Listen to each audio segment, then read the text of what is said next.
Hi folks, you're with Jason at True Vintage RC. Thanks for choosing to stop in and check out my video today.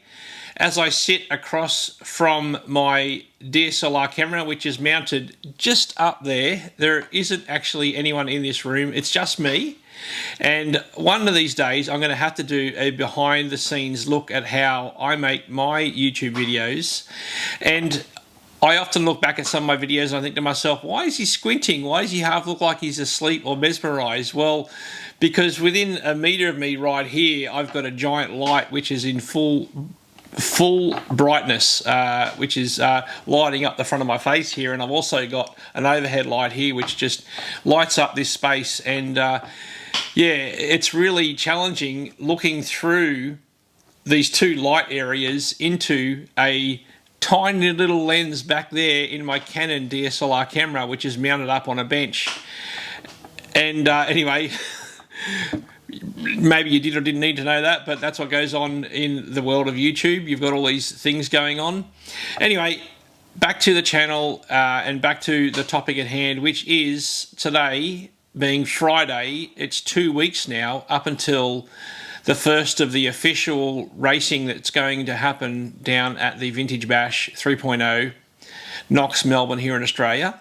And Friday is generally truck day. So there is going to be, Lou tells me there is going to be some racing going on with the Jurassics class, and I'm not quite sure yet how that's going to be structured, but essentially Friday is truck day. So out of my bench here, I have a couple of my Shoemaker Storm stadium trucks, and this is an old gem that literally goes back to, I'm going to say, about 2006. I built this truck and painted this body, and it's looking very aged now. It's definitely showing its age. It's had a few good bumps and scratches along the way. Now, I have never actually raced this truck in competition, but I have.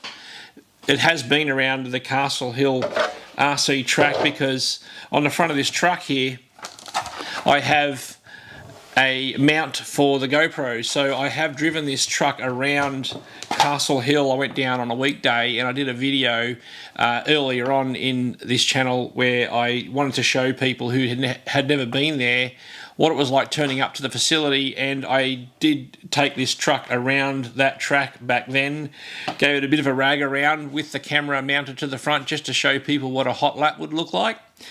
So that is the only real experience I've had with a stadium truck on the racetrack. Now, many years before that, I used to put this thing on the beach when I lived back up on the Gold Coast, and I lived on the beachfront. So I used to take this thing out, and I used to take a shovel even and build jumps on the beach like a 35-year-old child, as you do. And I'm now, what, 51, so many years ago now. But yeah, this truck's been with me forever. But this one hasn't. This truck was sent to me by Keith from RC Icons, and this is a Storm 2000 truck. So they wear the same body, but they are not the same truck, not even close. So it's taken me a while. I did do a build video on this only not too long ago here on the channel, and I'm quite excited to have this out because Keith from RC Icons over in America, he's flying over, and his truck is somewhere here. He's got 6 boxes that were shipped over to me ahead of his trip, and in one of those boxes he has his Storm 2000 truck. So we're going to get his out when he arrives here in 1 week from today. So he flies into Sydney. He'll be here Friday morning. I'll go down and pick him up. It's about a 2-hour drive down to the airport from here, and I haven't been there in about 15 years, so forgive me if I get a little bit lost, Keith, but I haven't been to the Sydney airport a long time. But anyway, this is my Storm 2000 truck, and I'm actually going to race this thing in the heat of battle. So we've also got Lucas Hodgins. He's got a Storm 2000 truck, and also Hayden coming over from New Zealand. He's bringing his Storm 2000 truck. So we're going to have 4 of these Storm 2000 trucks going around on the Friday, all at the same time. So what I might do is I might unclip this body. I've given this thing a bit of a run out the front. Now, these are not the tyres I'm going to be running on the truck. So yeah, as you can tell, they use the same body for both trucks, but the trucks themselves are very different. So The truck that I'm going to be racing is based on the Cougar 2000 platform, and the kit came with all the parts to build this truck, and many of them came off the Cougar 2000 series buggies, and this one comes off the old Cougar chassis. So that's how this thing came about, and this thing's a bit of a mishmash of everything. It's got a Cougar 2 front and rear shock tower on it. It's got what's it got? A Club 10 geared rear transmission, so that's not the transmission that came on that truck. But the cool thing about it is it came with this Lexan cowling, which actually fits just like the body does around the chassis there, so it kind of seals it up much better, whereas this one's open to the elements. Now, there was a factory option for the Storm 2000 truck, which had an under tray and a top cowling, and I did own one of these a very, very long time ago, and all of our friend Scott Guyatt here, he was a shoemaker aficionado back in the day, and I'm sure he still is now, but he raced the Storm 2000 truck back then, and to this day he still says it was a very underrated truck, so it's got a lot of potential, and yeah, I'm really excited to get it out there. We'll be racing this thing up against Losi XXTs, RC10Ts, maybe I don't know, whatever the B3 or the B4 trucks, maybe they're allowed to race, I don't know, but either way, I'm just going to have a blast with this thing. So yeah, it's very different, this truck, to the Cougar version, the alloy pan version, and with the truck class, it was either a 17.5 brushless motor, so that was the limit. That's as low a turn as you can go, 17.5, or you could run any brushed motor, period. So I'm actually running a brushed LRP Fusion motor, which is a 12 double, and let me tell you, this thing really sings. And I'm running a Tiki FX Pro ESC.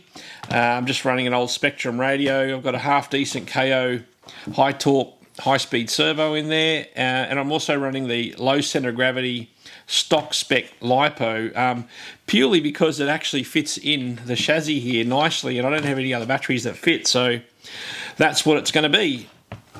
So anyway, yeah, so that's what's happening. So 2 weeks from today is truck day at KNOX, and I'm sure it's going to be the start of an amazing event. Now, Thursday was, of course, the cars and coffee. Thursday night, please go back and look at my last video where it said 3 weeks till the event. I did put up a notice there to say that we were going to all go out for a beer and a palmy or whatever, out for dinner and drinks, catch up. And so we couldn't get a big enough booking there, so it's been changed. Now, please go to the description. I can't recall the name of the premises because I haven't been there before, but apparently there's a booking there for maybe like 100 people, so we can accommodate everyone who wants to come along after the Thursday cars and coffee, and we can have a good chat, you know, have a beer or a Chardonnay or I don't know, whatever tickles your fancy, grab some dinner, and yeah, just have a cool night Thursday night for a bit of a catch up there.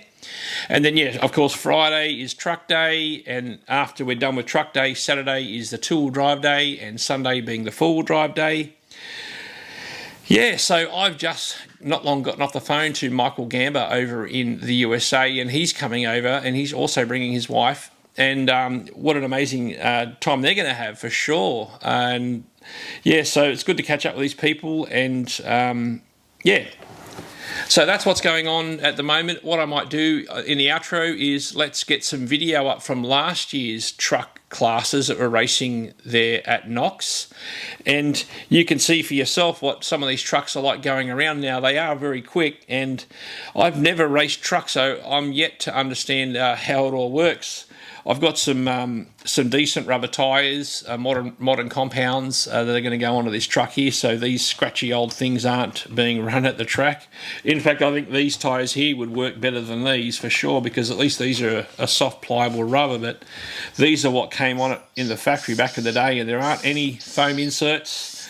They're almost plasticky rubber type tyres. I don't know what they would have worked on, maybe Astra or something, I'm not sure, but Anyway, thank you very much for choosing to stop in, check out the video. Really excited about this event, really excited to meet up with a bunch of people who I've never met before, and of course, my friends that I've known over a long period of time. Come on up to me and Keith at the event. We'd love to do some interviews with you and chat with you and shoot the breeze and, yeah, talk about what you like about RC and what we like about RC together and, yeah, have some great fun and create some good memories.